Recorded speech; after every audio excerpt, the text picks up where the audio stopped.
From the future of Burke High School to the latest on Stoney Field, I sit down exclusively with Charleston County School Board member Todd Garrett for this edition of Quintin's Close-Ups.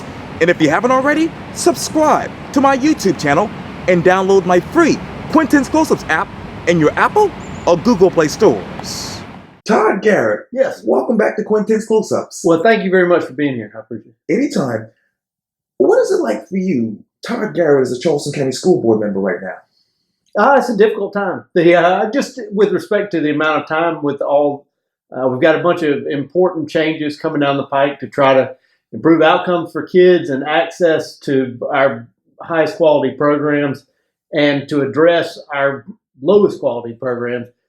Whenever change happens, people get upset. And so we have, because of the amount of different changes coming forward, that inevitably somebody is the last person to get the word that a change is going to happen. So people call, the email, they want to find out what's going on. So it's for board members in particular, it's disruptive. It's to try to get a work day done because of the amount of feedback that we're getting from parents in particular.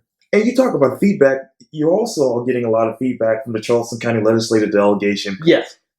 This letter was sent to, obviously, Eric Mack and the Charleston County School Board, as well as Dr. Postaway. It reads this: Dear Chairman Mack and Dr. Postaway, thank you for your work on behalf of Charleston County Schools. All of us know and understand what a big and difficult job it is to run the school district effectively. We also know how much time and effort the Board of Trustees and staff invest in doing so. There is a great deal of confusion, anger, and disagreement being expressed to members of the legislative delegation about the discussed changes to magnet schools across Charleston County. The delegation members have great respect for your intentions and for your expertise, but no matter how good your proposals may be, you will not succeed without the trust and support of the public who pays the bills and whose children we are charged with providing a world-class education, that is. Many members of the delegation are confused and concerned as well. We are in need of a better understanding in order to effectively respond to our constituents, in order to play our part in helping the district succeed in providing that world-class education to the school children of Charleston County. As a result, we are respectfully requesting that the administration and the Board of Trustees delay any official action on these proposed changes until a complete copy of any proposed changes have been provided to the delegation members. We've had a chance to meet with you to discuss them. We have an opportunity to discuss with these things with them and the concerned parents and taxpayers until we are able to respond back to you with feedback. How do you interpret this letter right now, and why do you think the school district and the school board members are getting so many complaints from the legislative delegations and parents? A couple different things here. One, these changes coming forward many of them have been years in the making. When you go back 21 years to the Harvard study that was done and said, look, you've got effective, segregation and some of the greatest programs and some of the worst programs in the state, in your county, side by side, many of them, with some kids get access and some don't. So you've got 20 plus years worth of a situation that really started with the act of consolidation in Charleston County, where we've got a bunch of segregated schools. Well, that was the intent 41 years ago. That was part of the reason they set up the Constituent district. So there are problems that need to be addressed in our district. So it's not something new. It builds on, previous years, but we are proposing changes to finally do something about it. Then you had the accreditation study from last year that also pointed to many of the same things that were pointed out in the 1990s. Sure. For Charleston County are still relevant today, and sometimes even more so. And so this has been years in the making, where the board has said, look, there are some things we can do to improve outcomes for kids and to improve access to high quality program for kids. And so we want to move forward with that. Now, because some of the first changes came out in June with the mission critical parent group. So some of the first concrete proposals, those have been changed in many forms since then. We've been holding meetings in downtown, in West Ashley, and North Charleston, across the district, to try to get feedback on what the proposed changes are and what parents would like to see.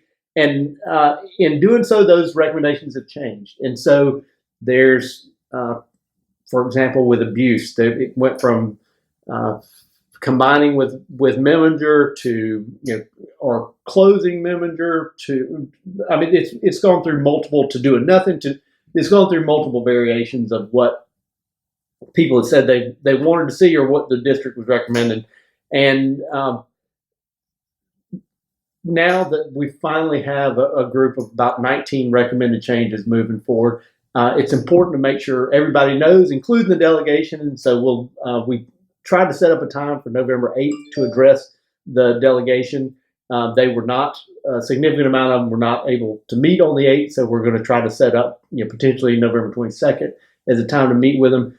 But we will answer any questions that they have between now and then. But the timeline with respect to a delay in voting on things, we'll do any and everything to make sure, as we have for the last 6 months, to make sure people know what is being proposed and who it will affect. But the timeline is for moving forward. Okay. That when you look at our academic calendar, any changes to choice programs needs to happen 30 days ahead of time, which would be the academic choice program starts in January, which means we need to have a decision made by December for anything that's going to change that. Also, budgeting, we start our budgeting process in December. We have to hire leaders and teachers by February, March. So any changes that are going to happen next year need to be, for us to say, go and execute them next year, they need to be voted on now. So it's it's this decision time for the board. And with respect to the intent of the letter, I greatly appreciate our delegation. They work very hard and give up half their week, most weeks, to be in Columbia and work for the citizens of their district. And so I want to make sure that they're to be respectful of their request. And but with respect to a delay, we will make whatever means available to talk to them about it. But I expect things to be voted on by November 25th. In that budget, what do you expect to be in the budget next year? But we're obviously paying teachers more. We're trying to ensure that we've got more equitable programs across the district, so that if you're going to a large middle school, that you've got the science technology classes, that you've got arts, that you've got language, so that whether you're going to Camp Road or to Carrio Middle, that you're going to, or to Northwoods Middle or to Deer Park, that you're going to have the same programming across the district for similar sized schools. Yep. Let me turn to July 11th. In the Charleston Chronicle paper, you told Bronny Blakely this, quote, "I'm ready to pull a plug," meaning on Burke. Right. And I know that you're reflecting on what you consider perpetual academic dysfunction at the Charleston's oldest public school for African-American students. Right. What's that dysfunction right now? And again, with that article, I know that the maddest I have ever made people in constituents in Charleston County has just been stating what our results are for kids. Okay. I am not, in doing that, I am not criticizing individual leaders. I think the world of the principal at the high school there and at the middle school, but I'm sitting back reflective on what are our results for kids. And that was I took away there was a moment for me where I sat at graduation and I looked at the Life Scholars, where there were 20 Life Scholars at a specific high school graduation. And then when I got back, I was like, wow, that's great. To get a Life Scholarship, you need to be in the top third of your class, or you need a 3.0 or better. That doesn't mean you're ready to start college courses. With the ACT, typically, if you score 20 or better, you're deemed to be college ready to be going to taking college credits without taking remedial courses first. If you have to take remedial courses, you end up paying more, you end up racking up debt, none of which gets you an actual credit towards your graduation. So I was like, well, how many of these Life Scholars that this we're rightfully celebrating got a 20 or better? How many of them are actually college ready? Okay. The answer was 1. So out of a graduating class of 60, we had produced over 14 years with many of these students. We had produced 1 who got a 20 or better and ready for for college. Of those 60, 19 we considered career ready because they scored a silver or better on their WIN certificate. It's similar to work keys for listeners who are familiar with that, but it's just saying, work keys is saying, are you ready to go into a living wage job or better? If you're wanting to go to Boeing or to Volvo, they want the equivalent of gold, not silver. But in highlighting the failure of the system, not of leaders, not of teachers, and certainly not of students, our system is not preparing kids in several of our feeder patterns around the district. That our system is resulting in almost systematically kids showing up at ninth grade reading on third grade level. That's not, again, I'm not criticizing students. I'm criticizing our system that we need to look at. If we can't do better than that. I mean, the state tried to close down 2 of our high schools in 2012 and 2005. And we said, no, we're going to do all these things to change it. Well, the results are almost the same as they were 14 years ago. I'm almost exactly why would we not say, hold up, we've worked at this, we've, as a board have said in these different feeder systems, which don't serve students well, despite their historical heritage, they today in their current iteration don't serve students well. Should we continue doing something, the same thing, or should we pull the plug and do something different than what we're doing? What are those feeder systems now? You've got 2 in which, and again, I'm not criticizing students, but you've got one downtown and one in North Charleston, predominantly. Predominantly, okay. Barney Blakely also wrote this on July 11th. He said this quote, he now advocates, meaning you, a radical departure from business as usual, sending Burke students to another high school until a third-party administration can retool Burke. Yep. Hypothetically, if the school district were to move those incoming Burke freshmen to, say, Wando, what would the results be there? I'd want to monitor them. It starts with early childhood education, and then feeds up from there. We invested into adding 2,000 early childhood seats 6 years ago now. There was a big push that, and where we were told, we're going to see all these wondrous results come 6 years from now, and we really haven't. Changing anything starts with early childhood education and getting particularly our poorest kids into a qualified early childhood program with a certified teacher. That's a critical point to get them ready for kindergarten. Moving forward with respect to some of what are proposed for partnership or acceleration schools, we've got a 20-year history of achieving the same results at those schools. Sanders Clyde, Simmons Pinckney, Burke is one example. We have done everything the district has asked with those programs. We have paid for any and everything. We spend effectively $20,000 per year per student, and it's not about the money, but that's just to demonstrate that we're willing to put the resources wherever we're told, but the results in that feeder system are not what we want them to be. So my thinking, and whether it's a Wando or a West Ashley as an alternative, where we're looking at College of Charleston Scholars Program there, that either one would provide more opportunities for students moving forward. So that if a child goes in there on for their ninth grade year, they're going to have a much wider range of opportunities at a 1,600 child high school than they are at a 300 child high school. High school. When you look at those ACT and EOC scores in Algebra 1, Biology, and United States History for Wando's Caucasian and African American students, particularly in 2017, where do those scores fall in your mind? I can't speak to that directly because I don't have them in front of me. But so I can't. I haven't looked at those recently. I had back in June, but no worries. Yeah. Let me go back to what you said earlier in the Chronicle on July 11th. Mm-hmm. He now advocates a radical departure from business as usual, sending Burke school students, that is, to another high school until a third-party administration can retool Burke. What's that third-party administration that's ideal now? We're looking at several different options. We've had some. The basis for this model is a Meeting Street model. Okay. Meeting Street achieves much better growth results and academic achievement results for kids, particularly our poorest, most vulnerable kids. So that is a situation where you can point to and say, look, those kids are better off for having been in that program versus historically where they had been, comparing the Brentwood campus to the historical results from the Burns campus.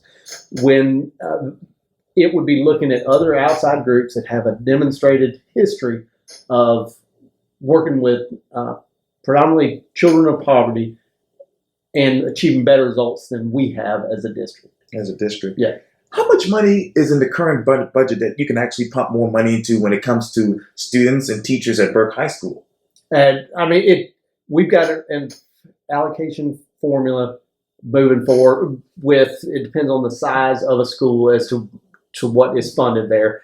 The 4 changes moving forward, we've got $5 million set aside to pay for whatever changes are brought forward over the next 6 months in this next year's school budget.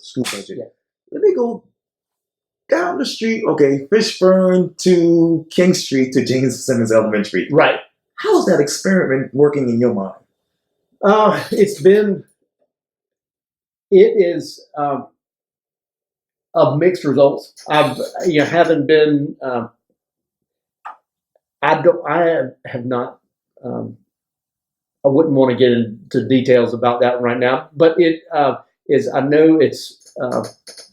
They're working with Montessori model, and it has been a success with respect to integrating the school, which was previously mostly segregated, and with each of our Montessori programs, there's a disconnect between what parents view as a success and our state scores at those schools. And so that's one thing that I'm keeping an eye on. So to try to make sure that we're doing right by students in each of our programs. Yeah. Yeah.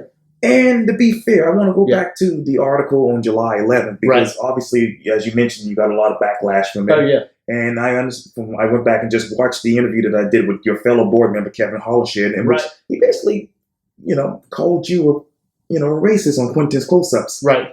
How do you respond to that right now? There is not, and if you're in politics long enough, you're going to be called a racist. And so I've been called a racist every other Monday at most school board meetings, irrespective of the issue or how I came down on it. So I have thick skin with respect to racism as a name calling in politics is used because historically it was an issue, and it was used as something as a bat that could be say, okay, I'll go shut up. I was called racist. I don't want to be called racist. Well, it's not racist to point out that we're failing a population of kids. That's not racist at all. I'm not blaming kids. I'm blaming a system that's fine with that result. The system is doing exactly what it's designed to do, and we fail 84% of our African American kids by them not reading on grade level by 3rd grade. That's not racist. I mean, that's pointing out we need to do something to change it, unless we talk candidly without the fear of people making false accusation against you. I mean, only God knows our hearts. And unless we can talk openly and candidly, including issues of race, including what our results are for different races, because we've got a huge achievement gap in Charleston County and across the nation for that matter. Unless we can talk openly and candidly without name calling, then we're not going to be able to do anything productive. Is my 2 cents on it. There's a history of, obviously, racist policies in the past in Charleston County that sought specifically to keep people separate and to benefit the whites over African Americans. When you look at our results today in some of our schools, and that was still your premise, you can't disprove it in some areas. I mean, you can't. I mean, how is it that only fraction, 12-14% of African American kids get into abuse. How is it that it's such a tiny situation at Academic Magnet, a tiny fraction of students who get into there, our best high school in the whole state? So, I mean, you've got, without name calling, you've got to be able to talk about things and to figure out, better policies moving forward to achieve results for kids. But, a lot of times as adults want to, particularly if they're against whatever you're doing, they'll feel like the racist slur is an attempt to shut you up rather than arguing with you on the merits. So I take it in stride. Well, let me ask you this. Since this article has come out, obviously, over the past couple of months, what is your relationship with the African American community in downtown Charleston and in District 20? I mean, on my block, we're probably 40% African American, 60% white. We've all got a good relationship. It is, downtown population has shifted over the last year. We're, a third of the peninsula is now African American, 70% is the white population. So, in anything that we're doing with respect to the school board, I go into it with the mentality of what would I want for my own children, because we've got 50,000 children whose parents care every bit as much about them as my 4 who are in the public school system in Charleston County. So if you're going in with that intention of what would you want or will for your own kids, or my kids are threatened by the same policy or benefit from the same policies that I want other kids to benefit from, then if you're going in where you're eyes wide open and treating everybody the same, you can't, you're going to do right by all kids. So that I try to keep that forefront in my mind. As long as I know I'm doing that, you can let the name calling roll off your back. So. Off your back. Now, moving from Burke High School all the way down to Buse Academy, right? Talk to me about your relationship with the parents there. Similarly, and I know what you're getting at. You close to the white parents? You not close to black parents. With respect to the parents there, it's an interesting dynamic. I do business with a lot of the parents there. That it is. So I have in dealing with abuse, I have often been a critic of not the results, but the process of getting into there. That it, we're testing 4-year-olds for gifted and talented, which across the state you don't do that until 2nd grade, and so it's been a process that the results have been that essentially only upper middle. Historically, predominantly only upper middle class white parents get their kids into that program, and it's been a more and more when you just look at our numbers. So I have intentionally, because I felt like that was something we needed to change, because I felt like abuse ought to expand to allow for more students. I knew there would be a lot of pushback, so I have intentionally been at arm's length from the community of parents there, because I knew that what I felt like were better policies moving forward would have a significant amount of pushback, and so I've intentionally kept my distance with respect to the group of parents there. So. But then, when you look at the results from Burke and Buse Academy and all that, right? Would you ever consider removing the Constituent School Board altogether? Oh yeah, completely. I would. It was set up in 1967 with respect to, it was a way to allow to keep the federal government out of Charleston County from ordering a desegregation. They said, well, this will essentially pass muster by setting up these constituent districts, which had much more power then in the ability to zone schools. So let's say I can cut your neighborhood out from this school, and I can bring my neighborhood into that school. And so it was set up to create false boundaries so that there was a local authority. And this was also at a time, you remember, when white flight was happening in the peninsula, they carved out the peninsula as, since it was predominantly African American then, and then had different districts in Mount Pleasant and West Ashley where young middle class couples were moving at the time, which were predominantly white families. So, I mean, the whole act of consolidation, which set up the constituent boards, which don't exist anywhere across the country, Right. was done in an effort to prevent desegregation. So I would, it does not serve a purpose that is productive, in my opinion, for kids moving forward. So yes, I would be in favor of removing constituent boards across the district. And I know that obviously you are kind of like at arm's length with the parents at Buse. Right. Have you been able to speak with just the students and teachers and administration at Buse? Have I? Yes, sir. Yeah, I've got 2 kids there. My third child got in on the first day of school this year, and we turned it down. We are happy where we are at another Charleston County public school, but for like my fourth, we didn't even apply. I mean, Buse does a great job by its students, but it's also when you compare it to some of our other top elementary schools, once you start looking at apples to apples, we're not doing that much better of a job there than you are at some of our other top elementary schools. So, okay. But yes, I have talked to the administration. I've talked to teachers, and at some point, as there are, your opinion on changes depends on where you sit. Does it affect your job? Does it affect, what you're comfortable with? And for board members, we've got a little bit different perspective than maybe a teacher at some point where, I'm going to make sure we're paying that teacher what we ought to. And I've sought to increase what we're paying teachers every year for the last 3 years.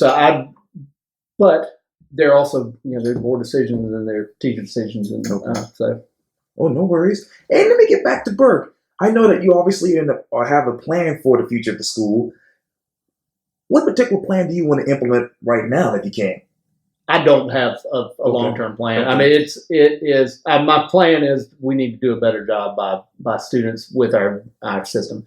There is any time that historically a white voice comes out with anything about Burke, it's you're called a racist or that there's some secret plan to take over the school. It is with the acceleration program. It would be bringing a third-party operator to try to do with clear expectations that this is the growth, this is the academic achievement you need to achieve for students.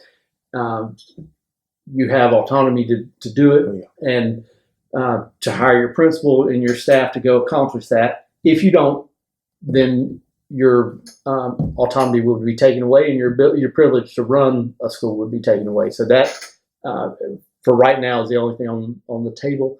And there's no other thing. That's just the only thing that I support doing right now to try to achieve different results for kids. So. And let me go next door to Stoney Field. Where's Stoney Field on the table? Stony Field, just for those who don't know, is owned by the city. Sure. And we've got an agreement with the city where we are putting roughly, I want to say, $3 million into redoing that field. If you've been by it lately, my son plays for the Mitchell Raiders, and they play on that field. And if you were there last season, you remember how muddy it was. It's tough for parents, particularly when you got grandparents showing up for a game to walk through mud to get to a stadium. So it was not a good field. You never want to give up green space downtown in the urban areas like ours. So we wanted to improve it so that kids years in the future can continue to play on that. We've added approximately 4 to 5 feet of dirt on top of it, and are in the process of compacting it so that it'll be ready crested and ready for play next August. Yep. How do you want to improve Mitchell Elementary going forward? Mitchell, there is there's another program where we've historically, Mitchell's been one of our stars. This year, numbers took a dip, but the principal there has been a wonderful leader. She's unfortunately retiring, but the principal and the teachers there, they have done a great job with some of our poor students in the district of growing them beyond their peers across the district. So Mitchell, I hope that that program continues to build and grow and to attract more. I hope we can get more families into Mitchell to see what's going on and the program we've got there, because it's been a wonderful one, and specifically because of Deborah Smith's leadership over the last many years. Mm-hmm. What's going on? Why did the numbers take a dive in your mind? I don't know. It can be I don't know that it was a fluke, and so typically we look at them over a 3-year period. So you don't want to over a 1-year result. You don't want to beat up somebody. Kids can have a bad day. So yeah. That's okay. Yeah, you don't want to put too much. All those that's geared towards the end of the year results. You don't want to put too much emphasis on one test, and I often have to catch myself wanting to do that. So I'm trying to be, Sure. Yeah. Well, Todd Garrett, thank you so much for your time, and again, welcome back to Quintin's Close-Ups. And I hear you watching a lot, so thank you for watching. Yeah, thank you so very much. I appreciate what you do. Yeah, thank you. All right. Yes, sir.